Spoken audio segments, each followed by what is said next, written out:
But 15 वाला दिन काफी इंपॉर्टेंट है क्योंकि उस दिन जो है मॉर्निंग वाले शिफ्ट में बीएड और डीएड दोनों का एग्जाम होगा एंड इवनिंग शिफ्ट में जो है डीएलएड वालों का 1 to 5 का एग्जाम होगा। तो अभी तक आपने पूरी सिलेबस अच्छे से पढ़ाई कर ही ली होगी। हाँ, ये जरूर है कि पूरा सिलेबस कोई नहीं पढ़ता है, वहाँ 150 क्वेश्चन जरूरी सभी को आए ये जरूरी नहीं, और होता भी है जिनका सिलेक्शन हो भी जाता है, आप उनसे भी पूछेंगे अगर वो ऑनेस्टली से अपना आंसर देना चाहें तो ऐसा कभी हो ही नहीं सकता है कि किसी को पूरा का पूरा क्वेश्चन पेपर आए। हाँ, ये है कि वहां पर वो इंटेलिजेंट गेस का यूज करते हैं जिसे हम बोलते हैं तुक्का। और स्टार्टिंग में ही बता देती हूँ कि ये जो तुक्का कैसे लगाते हैं, अटेम्प्ट किस तरीके से करना है वो तो चलो ठीक है, बट तुक्का किस तरीके से लगाना है ये वीडियो उन्हीं के लिए है जिन्होंने सच में अच्छे से पढ़ाई की होगी, क्योंकि ये उन्हीं पे काम करेगा। ऐसा नहीं है कि आपने कुछ भी पढ़ाई नहीं की है और तुक्का वाली वीडियो देख लेंगे आपका सिलेक्शन हो जाएगा, ऐसा कभी नहीं होता है। तो तुक्का वाली वीडियो, ये जो वीडियो है आप तभी देखना जब आपने सच में हर दिन अच्छे से पढ़ाई की है, आपने प्रैक्टिस किया है, आपने रिविजन किया है और आपके स्कोर भी जो है कभी कम कभी ज्यादा ऐसे आए हैं। अब किसी का 20 आ रहा है, किसी ने बिल्कुल भी पढ़ाई नहीं किया, अब वो सोचे चलो दे ही आते हैं, तुक्का वाली वीडियो देख लेते हैं, क्या पता हमारी किस्मत और हम इसमें सेलेक्टेड हो जाए, तो ऐसा सिलेक्शन हो जाए, तो ऐसा कभी नहीं होगा। तो चलिए, छोटी सी वीडियो है बट इंपॉर्टेंट है क्योंकि पिछली बार भी मैंने जो है ये आपको ट्रिक्स बताई थी, तो आप में से बहुत सारे लोगों को इसका फायदा हुआ और अब ये सही समय आ चुका है क्योंकि आपकी तैयारी अच्छी खासी हो चुकी है। तो आपको एग्जाम से पहले पता होना चाहिए कि आपको पेपर को किस तरीके से अटेम्प्ट करना है, क्योंकि ऑफलाइन पेपर है, 5 ऑप्शंस रहेंगे जिसमें से 2 ऑप्शंस एक से अधिक कोई नहीं, काफी कंफ्यूज करता है इसको किस तरीके से अटेम्प्ट करना है। जो क्वेश्चंस आपको नहीं आता है, अगर आपने ये ट्राई किया तो आपके सच में नंबर बढ़ेंगे और चांसेस है कि आपके क्वेश्चंस का जो आंसर आपको नहीं आ रहा है वहां पर आप वो सही करें। क्योंकि जब भी हर बार एग्जाम्स होते हैं तो बहुत सारे स्टूडेंट से जब बात होती है तो उनका एक ही ये हमेशा से जवाब रहता है कि लास्ट के तो वो क्वेश्चंस देख ही नहीं पाए। अब आप सोचिए, आप स्टार्टिंग में इतना उलझ गए कि आपने लास्ट के प्रश्न भी नहीं देखे, बस आंख बंद करके गोला बना दिए, ये तो गलत है। इसीलिए आपको टाइम मैनेज भी करना है। तो सारी चीजें मैं आपको बताऊंगी। पहली बार आए हैं तो चैनल को सब्सक्राइब करके प्लीज वीडियो को लाइक कर दीजिएगा, क्योंकि इससे आपको बेनिफिट जरूर होगा और इसे शेयर जरूर करें। अगर आप जो है दूसरों के बारे में भी सोचेंगे तो आपका भला होगा ही। तो सबसे पहले यहाँ पर मैं आपको बता देती हूँ कि आपको एग्जाम को अटेम्प्ट कैसे करना है, क्योंकि यहाँ पर भी बहुत सारे लोग पहली बार देने जा रहे होंगे ऑफलाइन का एग्जाम, क्योंकि ओएमआर सीट पे है। तो सबसे पहले आपको अपना रोल नंबर, जो भी चीजें उसमें फिल करनी होती है, उसको बहुत ही शांति से पीसफुली भरना है, उसमें बिल्कुल भी हड़बड़ाहट नहीं करना है। क्योंकि कहीं ना कहीं हर बार ऐसा होता है कि कुछ लोग अपना रोल नंबर गलत भर देते हैं, अपना जो कोड होता है वो गलत भर देते हैं, कोई ना कोई ऐसी मिस्टेक होती है। और अब ये सारी मिस्टेक आपको पता ही, अगर आपने ऐसा किया तो वो कोई मतलब नहीं ना पेपर देने का, चाहे कुछ भी आप सही कर दे, अगर आपने रोल नंबर ही सही से नहीं भरा तो कोई भी मतलब नहीं है। तो हमारे को अच्छे से फिल करना है। अब दूसरी चीज आती है कि क्वेश्चन पेपर आपको मिल गया है और वो होता है सबसे इंपॉर्टेंट फेज, क्योंकि जैसे ही हमारे हाथ में क्वेश्चन पेपर आता है और हम पहला प्रश्न देखते हैं और तुरंत हमारा दिमाग खराब हो जाता है कि यार इतना पढ़ा फिर भी ये कितने डिफिकल्ट क्वेश्चन आए हैं। तो कुछ प्रश्न ऐसा होगा कि आपको स्टार्टिंग में डिफिकल्ट लगेंगे, आपको उसको अच्छे से जो है हैंडल करना है और आपको तुरंत उस क्वेश्चन को इग्नोर करके नेक्स्ट क्वेश्चन पे जाना है। ये चीज आपको फॉलो करनी है। देखो, आपका मोटिव ये होना चाहिए कि आप स्टार्टिंग में ही 20 से 30 मिनट में 1 से लेके 150 तक का क्वेश्चन अच्छे से आप उससे गो थ्रू हो जाए, ताकि आपको समझ में आ जाए कि कौन से प्रश्न आप कर सकते हैं, कौन से प्रश्न आप नहीं कर सकते हैं। इसमें आपको 3 फेज फॉलो करना है। आपका जो फेज 1 है उसमें आपको यही करना है कि जो भी क्वेश्चन आपको डिफिकल्ट लगता है आपको वहां पर डीमोटिवेट नहीं होना है, परेशान नहीं होना है, क्योंकि अगर आपने ऐसा किया या फिर ऑटोमेटिक जो है होने लगता है तो उसका इम्पैक्ट आपको दिखेगा। जो क्वेश्चन आप कर सकते हैं आप उसको भी गलत करके आएंगे। और यही सबसे बड़ा जो है फैक्टर होता है कि इजी क्वेश्चंस जो हमने पढ़ा होता है ना, हम वो भी गलत करके चले आते हैं और बाद में रिग्रेट होता है।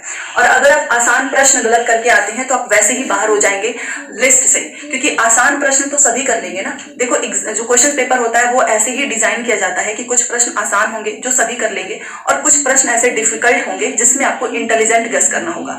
तो वहीं से आपका जो है डिफाइन होता है कि किसका सिलेक्शन होगा किसका नहीं। और जो लोग आसान प्रश्न में ही गलत करते हैं वो वहीं पे बाहर हो जाते हैं। ठीक है, वैसे भी आपने अच्छे से पढ़ाई की है तो ये तुक्का भी आप ही लगा सकते हो। जिसने नहीं पढ़ाई की है उसके मतलब का नहीं है ये वीडियो, तो प्लीज स्किप कर देना। तो सबसे पहले तो आपने ओएमआर अच्छे से फिल कर लिया। आपने 1 से लेके 150 तक क्वेश्चंस बहुत ही आसान, बहुत ही काम रहेगा, आपको अच्छे से पीसफुली हैंडल करना है। जो क्वेश्चन नहीं आता है आप उस पर टाइम वेस्ट मत करना, क्योंकि अगर आपने ठान लिया कि नहीं भाई हम तो करके रहेंगे तो आपका समय निकल जाएगा, आपको पता भी नहीं चलेगा और लास्ट में वही है गोले बनाकर आने पड़ेंगे। तो जो क्वेश्चन नहीं आता है 1 सेकेंड लगाया बस खत्म, नेक्स्ट पे जाओ। और जैसे जैसे दूसरी चीज इंपॉर्टेंट है, जैसे जैसे जो जो प्रश्न आपको आते जा रहे हैं आप कॉन्फिडेंट हैं कि देखो दूसरा आ रहा है तीसरा आ रहा है, आप तुरंत गोले बना दो।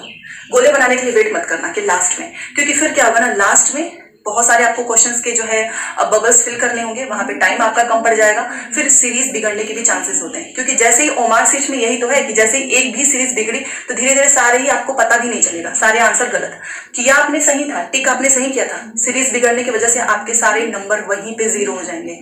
ठीक है, तो ये गलती मत करना। जो प्रश्न आ रहा है तुरंत गोले बनाओ, आगे बढ़ो। जो प्रश्न नहीं आ रहा है पेंसिल रख लेना, उसे ऐसे कट कर देना। ठीक है, तो ये फेज 1 है। आप 1 से लेके 150 तक आराम से आपने कर लिया। अब क्या हुआ कि आपने 60 प्रश्न जो आपको आते थे 100% आप श्योर थे, आपने उसमें किया। जो आसान प्रश्न आता है आपके सामने, वहां पर थोड़ा सा समय ज्यादा देना। देखो, टफ क्वेश्चन आप कम समय देंगे चलेगा, क्योंकि वो तो वैसे भी आप कितना भी समय दे दे आपको नहीं पता चलेगा ना कि इसका राइट आंसर क्या है। बट अगर आपने इजी क्वेश्चंस पे हड़बड़ाहट में कॉन्फिडेंट, आप ओवर कॉन्फिडेंट जो है, ओवर कॉन्फिडेंस जो है आपके अंदर आ गया, तो यहाँ पर चांसेस ये होते हैं कि आसान प्रश्न जैसे हमें पहला ऑप्शन दिखा तुरंत टिक, पता चलता है नीचे कुछ और भी ऑप्शंस थे जो कि वो सही हो सकते थे। इसीलिए आसान प्रश्न पे हमेशा आपको ज्यादा समय देना है। जहां पर भी नहीं आती है थोड़ा सा पॉज लेना, क्योंकि प्रश्न के लास्ट में नहीं लिखा होता है इसमें से कौन सा नहीं है, और एग्जामिनर बहुत चालाक होता है, वो स्टार्टिंग में ही कौन सा होगा वो वाला लिख देता है ऑप्शन ए में। और आपने हड़बड़ाहट में, क्योंकि एक तो टाइम का प्रेशर होता है, जैसे ही आपने ए पे टिक किया आपको बाद में पता चलेगा अरे इसने तो नहीं पूछा था, फिर आप वहां पे कुछ नहीं कर सकते हैं। ठीक है, तो इसीलिए नहीं पे भी ध्यान देना है। दूसरी चीज क्या, अगर मान लो कोई प्रश्न ऐसा आ गया है और आपको लग रहा है कि ये हो सकता है, आपको ऐसा लग रहा है, याद आ रहा है कि यार ये पढ़ा तो था, तो वहां पे एलिमिनेशन मेथड का यूज करना। एलिमिनेशन मेथड का यूज करें, वहां पे चांसेस ज्यादा हो जाते हैं 50-50 का, तो सही होने के चांसेस ज्यादा होंगे। क्योंकि आपने ऐसा नहीं है कि आपने इतनी सारी चीजें पढ़ी है तो आप एलिमिनेट ना कर पाए। कई बार प्रश्न सही हो जाएगा और कई बार प्रश्न आपको नहीं समझ में आ रहा है, ऑप्शन से ही आपका एलिमिनेशन जो है अच्छे से यूज हो जाएगा। क्योंकि ऑप्शंस में कुछ ऐसे ऑप्शंस होंगे जो काफी क्लोज के होते हैं, कुछ एकदम डिफरेंट, आपको लगेगा कि ये तो कभी हो ही नहीं सकता है, तो उसको तुरंत काटो। बाकी के 2 में आपको जो भी लगता है पहली बार में, क्योंकि एक चीज तो है कि जो हमें पहली बार में लगता है ना, हमें उस पर हमेशा करना चाहिए। आपने भी देखा होगा कि कोई क्वेश्चन आप सॉल्व कर रहे हैं, आपने क्या, हाँ ए होगा, आपको लगा ए होगा, फिर आपने कहा चलो उसको बाद में देखते हैं, फिर दूसरी बार आप आए, फिर आप कंफ्यूज हो गए, ए के सामने काटेंगे, फिर कहेंगे नहीं अब बी होगा, फिर बी के सामने गोला बना के चले आएंगे, और जब घर आएंगे तो आपने कहें, आप सोचेंगे कि यार पहले तो मैंने ए ही सोचा था। यही चीज मैं आपको बताना चाह रही हूँ, जो इंट्यूशन हमारे अंदर से आता है ना, कि पहली बार में जो आपको लगे आपको वही करना है, बस ज्यादा सोचना ही नहीं, तुरंत आगे बढ़ जाओ। क्योंकि वैसे भी आप यहाँ पे कितना भी सोच लें आपको पता तो चलेगा नहीं ना कि सही वाली चीज कौन सी है। तो ये सारी चीजें आपको एग्जाम में फॉलो करनी है। एलिमिनेशन मेथड का भर भर के यूज करना है। फेज 1 में आपने 1 से लेकर 150 तक सारे क्वेश्चंस देख ली, जो आपको आया आपने उसके गोले बनाए, जो नहीं आया आपने क्रॉस किया। दूसरा फेज स्टार्ट होगा कि अब आपको जो लगता है कि आप इसमें कर सकते हैं, वहां पर आपको एलिमिनेशन मेथड का यूज करना है। अगर अंदर से इंट्यूशन आ रहा है कि यस ये हो सकता है, आप उसको गोले बनाओ और आगे बढ़ जाओ। तीसरा आता है जो एकदम डिफिकल्ट है, आपको आ ही नहीं रहा है, वहां पर आपको क्या करना है। देखिए, जो डेट वगैरह जो होता है हमें याद नहीं रहता है कि कौन सा, जैसे कि कोई अधिवेशन आपसे पूछ ले, कोई युद्ध आपसे पूछ ले कि कब हुआ था, उसमें दिमाग काम ही नहीं करेगा कि इसमें से कौन सा है। तो एक चीज याद रखो, बीपीएससी के पैटर्न को मैंने देखा कि इनके कुछ कुछ ऑप्शंस एकदम क्लोज होंगे, जैसे कि 1941 है, 42 है, और कुछ ऑप्शंस ऐसे होंगे जो एकदम ही अलग होंगे, 1742 ऐसा कुछ होगा। तो जो एकदम डिफरेंट ऑप्शन लगेगा आपको उसको तुरंत काटना है। जो 2 ऑप्शंस क्लोज के हैं आपको फिर उसमें रिस्क लेना ही होगा। और वो जो पढ़ाई किया होता है, जिसने हिस्ट्री अच्छे से पढ़ी है, ज्योग्राफी अच्छे से पढ़ी है, पॉलिटी अच्छे से पढ़ी है, उनके लिए आसान होता है, क्योंकि उन्हें समझ में आ जाता है कि ये होने के चांसेस ज्यादा हैं। मान लो 2 ऑप्शन में आप कंफ्यूज हो, फिर भी आपको लगेगा कि ये कहीं तो मैंने पढ़ा है, ये वाला ऑप्शन नहीं, ये हो सकता है। ठीक है, अब बात कर लेते हैं एक से अधिक और कोई नहीं में। ये जो मैंने बीपीएससी के क्वेश्चन पेपर देखे तो उसमें option number D and option number ई बहुत ज्यादा नहीं आता है। मान लो इसके 4-5 प्रश्न आ जाएंगे एंड ई के भी आपके 4-5 प्रश्न आएंगे। इसको किस तरीके से आपको डील करना है।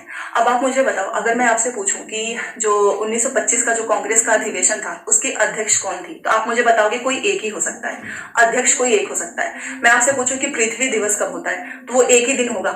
जल जो दिवस है वो किस दिन होगा, एक ही होगा। तो ऐसे प्रश्न आपको खुद समझ में आ जाएंगे कि ऐसे प्रश्न का आंसर तो डी और ई में से कभी हो ही नहीं सकता है। तो इस तरीके से आपको यूज करना है, क्योंकि कुछ प्रश्न ऐसे आएंगे जहां पर आप कंफ्यूज होंगे कि यार इसका डी भी तो हो ही सकता है एक से अधिक। तो आप पहले प्रश्न को अच्छे से समझें कि वो आपसे क्या पूछ रहा है। अब मान लो प्रश्न में ये लिखा हुआ है कि ये जो चीज है कहाँ कहाँ पाई जाती है, या फिर कर्क रेखा किस किस जो है राज्य से होकर गुजरती है? आप मुझे बताओ, कर्क रेखा किस किस राज्य से होकर गुजरती है? क्या इसका कोई ऑप्शन एक हो सकता है? बिल्कुल भी नहीं, क्योंकि वो तो कई राज्यों से, मैंने आपको इसकी ट्रिक बताई है, मित्र पर जो गमछा झार, इसमें तो कई हो सकते हैं। तो ऐसे ऑप्शन, ऐसे क्वेश्चन जो पूछे जाते हैं उसमें हमेशा डी होने के चांसेस होते हैं। ठीक है, अब रही बात ई, इसमें से कौन सा, मतलब कोई नहीं है, ना तो ए सही है, ना बी सही है, ना सी सही है। तो ये तो वही कर सकता है जिसने थोड़ा बहुत भी चीजें डीप में पढ़ी हैं। यस, ये रियलिटी है। देखो यहाँ पर मैं आपको झूठ बोल दूं कि बस ऐसे ही देख लेना, तो वो गलत होगा, क्योंकि कोई नहीं। अब आप बताइए, अगर आपने पढ़ी ही नहीं है मॉर्ले मिंटो सुधार, एग्जाम्पल के लिए आपने पढ़ा ही नहीं है जलियांवाला बाग हत्याकांड, या फिर आपने माउंटबेटन योजना नहीं पढ़ा है, शिमला समझौता नहीं पढ़ा है, कुछ भी आपने मॉडर्न हिस्ट्री की कोई चीज पढ़ी ही नहीं है, और अगर इसमें कुछ लिख दे कि इसमें से कौन सी बात सही नहीं होगी या फिर क्या क्या इसमें सही है, और आपने स्टेटमेंट इसमें 2-3-4 लाइन बड़े बड़े स्टेटमेंट लिखे हुए हैं, आपको कैसे पता चलेगा? आप मोस्टली चांसेस यही होगा कि आप डी लगा कर आएंगे, और ये भी हो सकता है कि इसमें ई वाला सही हो।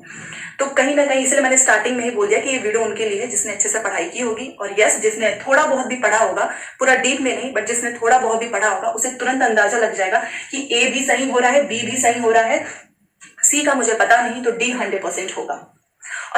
और ए उसको ये लगे कि ना तो बी सही लग रहा है ना सी सही लग रहा है, तो ए भी नहीं हो सकता है, देन वो ई पे लगा के चले आएंगे। तो इसे बोलते हैं इंटेलिजेंट गेस।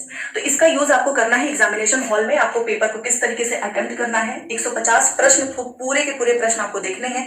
पहले जो आ रहा है आप उसे करें, जो नहीं आ रहा है उसे छोड़ दें। फिर जो बचा है उसमें आपको तुक्का लगाना है, एलिमिनेशन मेथड का यूज करना है। कई बार ऑप्शन से हमारे आंसर निकल जाएंगे। और एक चीज और होती है, जल्दीबाजी में किसी भी जो प्रश्न नहीं आ रहा है उसको गोले मत बनाना, क्योंकि एक बार गोला बना दिया फिर बाद में हमें आंसर्स याद आने लगते हैं। होता है ऐसा, जैसे आपने 150 क्वेश्चंस कंप्लीट किया और आप ऐसे क्वेश्चन पेपर पलट रहे हैं, आपको तुरंत उस क्वेश्चन का आंसर याद आ जाता है। तो कुछ प्रश्न ऐसे होते ही हैं जो आपको बाद में ही याद आएंगे, तो जल्दीबाजी में मत करना। इसलिए मैंने आपको स्टार्टिंग में बोला है, जो आपको आ रहा है आपको करें, जो नहीं आ रहा है आप उसे छोड़ दें। और जैसे आप लास्ट में बैठेंगे इत्मीनान से, आपको धीरे धीरे चीजें याद आती जाएंगी। इस तरीके से आपका टाइम मैनेज होगा। पूरे प्रश्न आप देख लेंगे, पूरे प्रश्न को अच्छे से करके भी आएंगे, और नेगेटिव मार्किंग तो है नहीं, तो कोई डर भी नहीं है, तो इसका फायदा भी उठाइएगा। ठीक है, तो ये सारी चीजें जो मुझे लगी आपको बताना चाहिए, और जो मुझे लगा कि ये कुछ चीजें, जैसे कि कुछ लोग बोलते हैं कि अगर आपको बिल्कुल भी नहीं आ रहा है, जिसने बिल्कुल भी पढ़ाई नहीं की है वो भी तुक्के से मार्क्स लेकर आ सकता है, तो ये गलत है। तुक्का भी उन्हीं पे काम आएगा जिसने सच में पढ़ाई की होगी। ठीक है, क्योंकि 150 पूरे जो टॉपर होते हैं ना, उनको भी नहीं आता है। वो टॉपर कैसे बन जाते हैं? वो आसान प्रश्नों पे अच्छे से सही करते हैं, और गलत प्रश्न, जो उनको प्रश्न नहीं आता है, वहां पर वो इंटेलिजेंट गेस का यूज करते हैं। जो फर्स्ट टाइम इंट्यूशन मन में आता है कि यस यही हो सकता है, उसको गोले बनाते हैं और आगे बढ़ जाते हैं। अब ये टिक करो फिर काटो कि ए नहीं, बी नहीं, फिर लास्ट में पता चला ये ए सही हो रहा था और आप सी करके चले आए, तो नंबर तो वैसे भी नहीं है।